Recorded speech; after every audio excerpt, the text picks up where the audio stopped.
Il a tenu à témoigner debout. Simon Fieschi, qui marche à l'aide d'une béquille, est le premier sur lesquels les frères Kouachi tirent lorsqu'ils pénètrent dans la rédaction de Charlie Hebdo. Il est aussi le premier à s'avancer à la barre pour cette 6e journée d'audience. On a tiré sur moi 2 balles. L'une a touché ma colonne vertébrale. J'ai passé 5 semaines en réanimation. Je suis resté un peu plus de 8 mois en hospitalisation complète, plusieurs années en hôpital de jour. Et encore aujourd'hui, je dois faire un travail de rééducation pour ne pas perdre ce que j'ai réussi à récupérer. Le webmaster de l'hebdomadaire satirique décrit des séquelles à vie. Une vie à jamais bouleversée par la douleur physique et morale.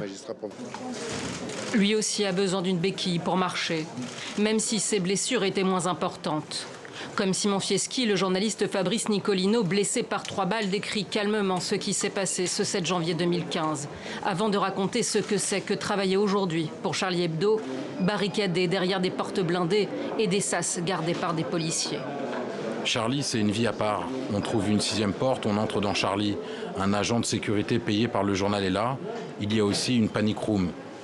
Et puis après, il faut rire, car Charlie est un journal rigolo. Charlie Hebdo dit rire de tout, mais c'est un directeur de la publication sombre qui entre dans la salle d'audience. Interrogé sur la republication des caricatures de Mahomet le jour de l'ouverture du procès et le risque de mourir que cela peut impliquer, Laurent Sourisseau, alias Riss, grièvement blessé à l'épaule, répond « C'est le risque d'être libre ».